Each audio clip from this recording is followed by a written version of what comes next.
Today I'm going to be using some jute twine to do the fire roll.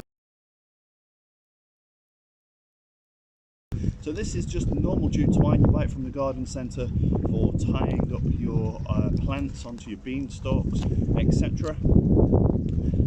So what I've done is I've cut about 30 centimetres or so and just pulled it into sort of its individual fibres, kind of the reverse of making natural cordage. So I've split that down as finely as I can there. Then what I'm going to do, I'm just going to lay that on my board and put that there to stop the wind blowing it away. In this coffee jar here I have some ashes left over from a previous barbecue, previous fire, whatever, and I'm just going to sprinkle some of those ashes onto the jute twine. So the ashes then help as an accelerant. You can do it without the ash, but it's a lot harder and takes a lot more rolling. So once I've got the sort of finest ash there, I'm just going to sprinkle some of that onto the twine. Then what I'm going to do is to roll this so I make a kind of sausage shape.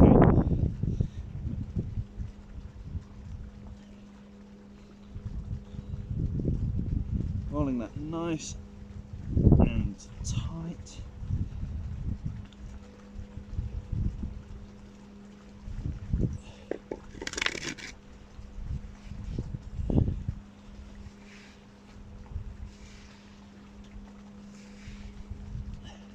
Until we've got something that looks like that.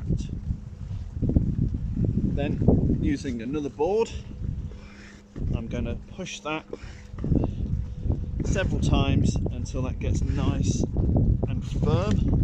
And the idea is I'm going to roll it with a lot of force so that the fibres get tighter and tighter, and that tightness creates a friction and that will start a fire. I'm just going to put a few more ashes on the board just to give it that little bit of friction. Sometimes I find that it's slipping, and then I'm going to start rolling.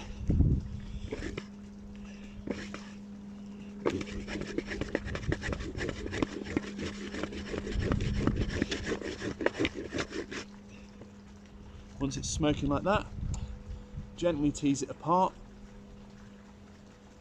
and let some oxygen get to it. Sometimes it can kind of snuff itself out if you don't kind of get that air to it. And hopefully you can see that smoking quite nicely. Now that I would take, put into a tinder bundle and blow into flames. So a great little technique. It always fascinates me every time I see it with the simplicity of it. If you've liked this video, please leave a like, leave a comment and subscribe. And thank you for watching.